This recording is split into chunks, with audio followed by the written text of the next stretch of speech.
was written by great men. We the people, you must read me once again. We the people, I'm the law by which we live. We the people, your constitution, my words speak for everyone. We're here in the Magnolia Garden of Independence National Historical Park. We're right next door to 410 Locust Street, which for a long time was the superintendent's house. Being superintendent of Independence National Historical Park is really a dream job. There's a lot of pressure, there are a lot of eyes on you. There have been a lot of wonderful people holding this job, including, of course, Hobie Cawwod. You know, he was actually the second mayor all the time in Philadelphia during that 20 years.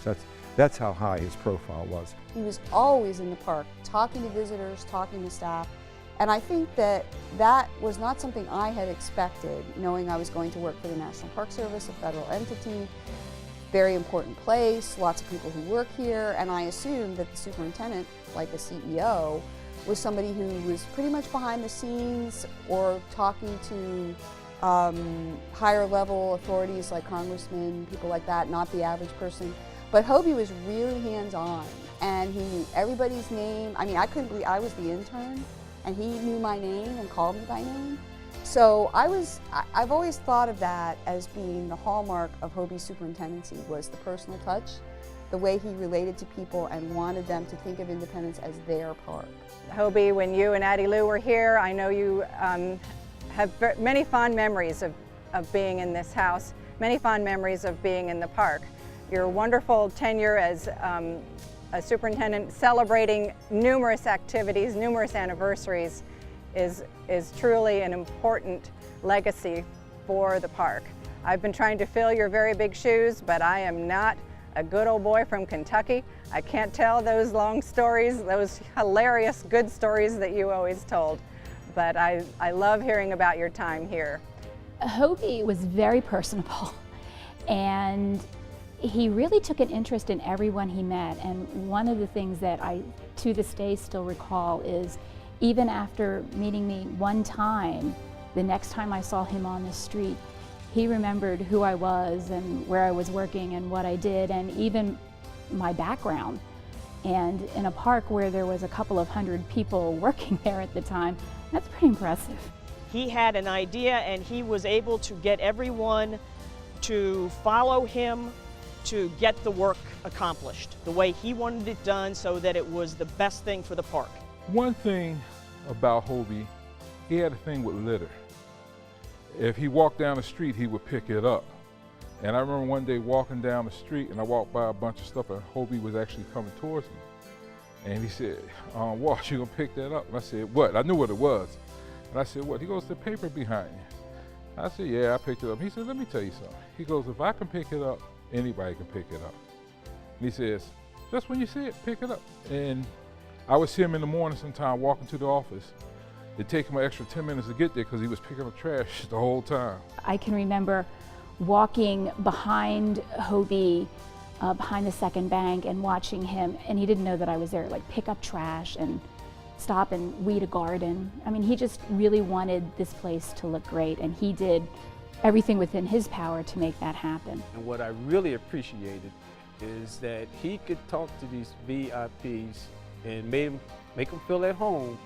And right after he talked to them, he'd come over and he'd slap me, give me a good handshake, and talk to me the same way. So it's almost like he kept us on the same level. He gave them the same respect that he gave me. I can guess one morning we woke him up because we was out trimming trees. I guess I personally cranked up the chainsaw a bit too early. He came out, he was still in his pajamas, he was looking at me. I made a wisecrack. I said, I guess we interrupted the cartoons this morning. When they said there were going to be fees at Independence and a fee to get into Independence Hall, well, Hobie Cawwod opposed that violently, and with the episode that putting fees at Independence Hall and the Liberty Bell is like the money changers in the temple. and it made all the front pages of the paper in Philadelphia. We sat there, and it was the director of the Park Service, Mott was his name. He was from California, and it was his edict on the fees. And Mott said very distinctly, you know, this meeting would not have been necessary had Hobart Cawood adhered to the regulations of the National Park Service. And they said, Martha said to him, well, that's why we are here, because he didn't, and he's right.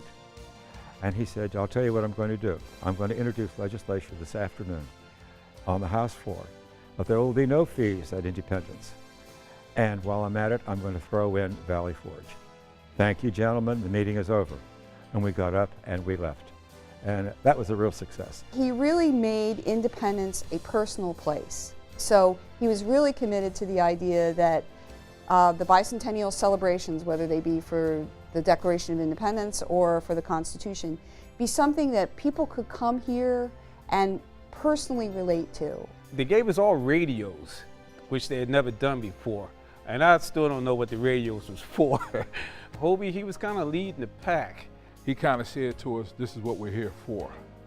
He says, this is what it's all about right now. And he said, well, this is not the last event, but this is the biggest one right now.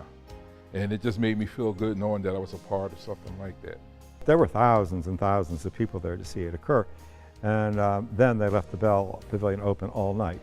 And it was almost like a pilgrimage, you know. I mean, people going into the, touch the bell all night long. I think that was basically one of his major achievements, because he had people from all over the world that was just focusing on the park, and he was proud of us and the jobs that we did. It was a lot of fun, a lot of work, but a lot of fun. And there's a lot of great memories from dealing with and seeing presidents of the United States. Congress was here, the Supreme Court was here, and so getting to see all of those people and to see it here at Independence, in front of Independence Hall, where everything started, was just a great opportunity. Hobie has this way with people, and I guess you would say that Hobie has this way with people and Addie-Lou has this way with Hobie.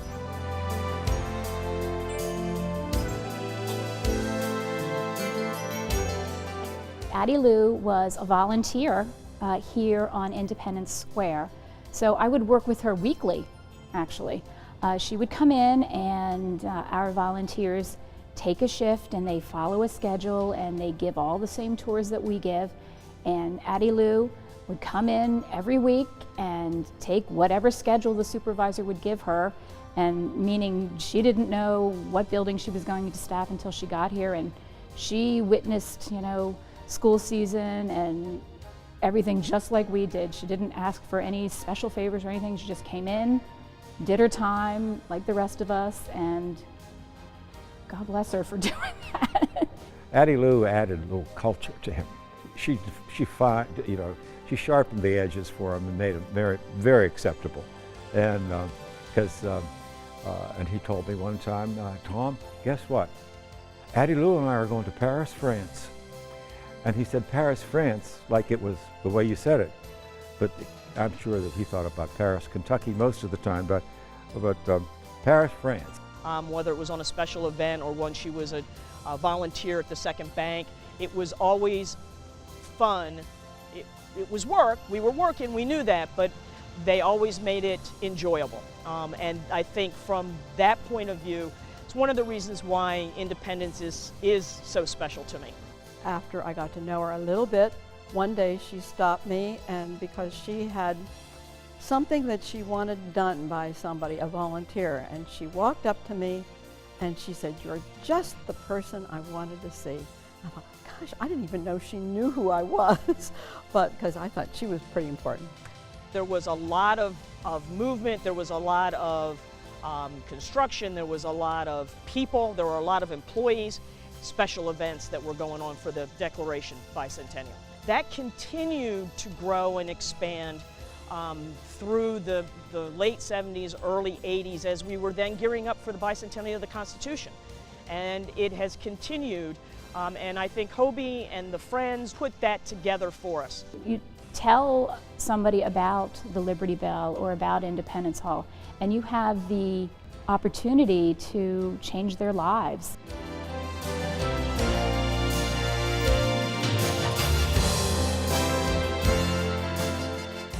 Congratulations on your 40th anniversary. Thanks for everything, and here's to another 40 years. Well, Chief, I'd like to congratulate you and your wife, and I would like to thank you from the bottom of my heart, from my family. Congratulations on receiving the Founders Award.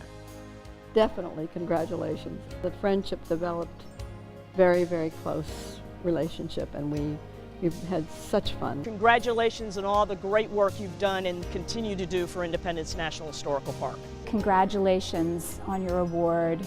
There are no two people that deserve it more than you guys. Love you. Congratulations on this award.